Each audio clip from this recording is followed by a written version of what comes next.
Okay, Wayne said, I help business owners tell their stories with documentary style videos. Cool.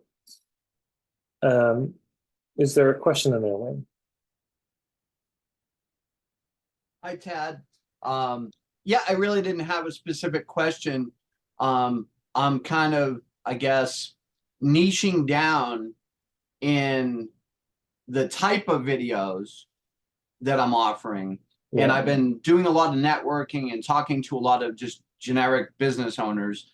And when I mention documentary style videos, their ears perk up. So I think I'm on to something.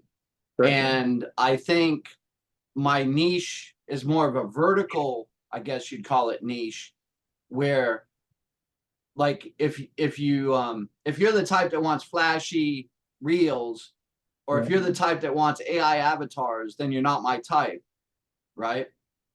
So would you consider that a niche, like more of a authentic documentary style?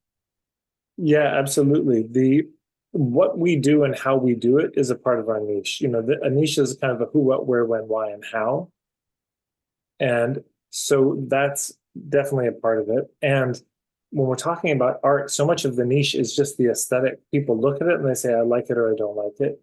That's the style I want, or that's the style I don't want. I mean, one of my friends, Katya Nova, was a wedding photographer. She got flown all around the world and paid a lot of money because she had a specific kind of boudoir aesthetic for these wedding photos, and people who loved it loved it.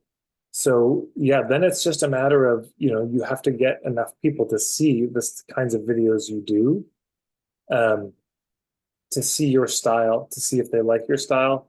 That's the main thing. So yeah, beautiful. Yeah. Like one of the reasons I'm sure many people like me are attracted to you is because you're very authentic, right? Even in your videos, you can see you reaching for the stop button.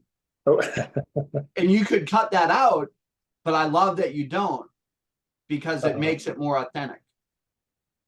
it's I have rebranded laziness as authenticity, and I'm all for it. I'm all for it. Well, thank you. That's a great question. All right. Yeah. Yep.